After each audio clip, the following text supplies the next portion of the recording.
An duine is ceachtum ar ina sé bliain na idir Katie. Bhí tháinig siad íon scóisiú a cé bliain lumsa agus le mo bliain agus le gach lá bhí sin siad go cearlam agus gach bliain bhí sin mar ceannar bliana. Gur mí am agat agus gur mágat a gur bheith fáinachtum hena sé bliain agus gur mágat. Anne-Marie agus muidir cín Ceam gur Anne-Marie bhí si just gcóna ceol gealgárach agus bhí cadrih difriúil leí le gach ile dalta ar scoil. Agus muidir cín ceir sé go mórlumm na chud gailge a dhéasú agus ceam gur sin an áit gur canálíonn hiag méid gra méid géirí do leid leis an gailge mar ealir. An duine tá mé an buchas ná muidir Katie ceir si le lumsa comá ach le an blian ar fád agus bhí si le i gcóí an sin agus ag agra rudí dún agus le creid si ónm agus leis an blian ilig. An duine tá mé an buchas ná muidir Katie mar bhí sé ina eisian nóir don blian ar fád agus aon fáib a raibh gin don sé blian a bheith mu an seo imid a gáíon an teachhaí le. As na muúteir ag bhíon éfachttas má ag muidir Katie arm.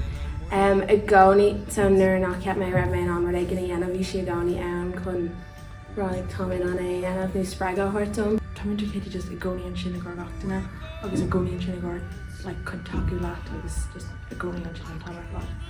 Muintir orla agus muintir Katie mar inspirad san scoil seo.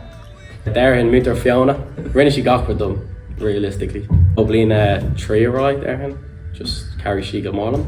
Ein team fi muintir Katie cócéir ó carna sé blina go háirtha blina hain fi méidir sa gáí is seachánnig leir lehí agus freisin mo chóide comání be an eisbeirs céine agam gáníos.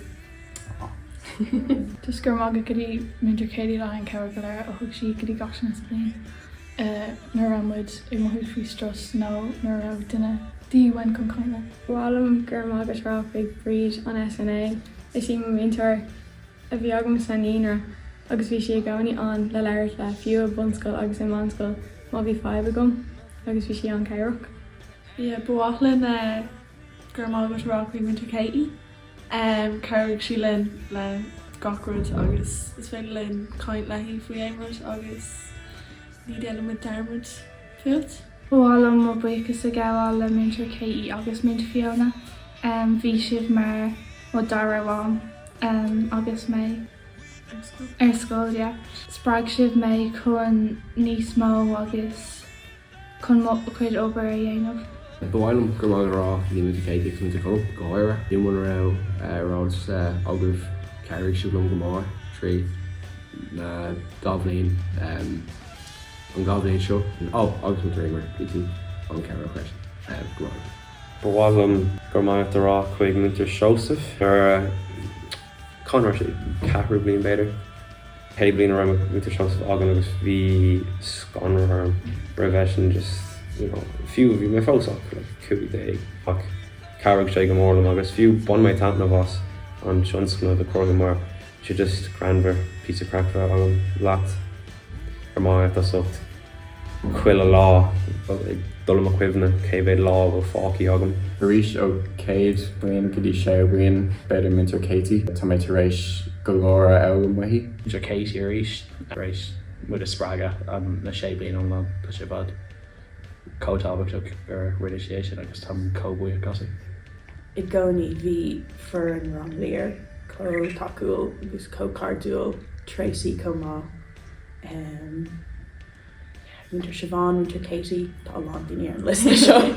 Tá si le go hálan. Ceapan is na muintir ag don takeíocht agus. Dúms as muintir Katie ó cé blion a roiig fórs mé amach as trúblá lá na bhí mé go donna. Agus ceirigh sí lom just níos mó obair chuirse agus fuí níos fear thugach an scóil. Freisin ar fásan sús fáil le mar muintir Katie ceamtá si an ceamtá si le Yeah. No, okay.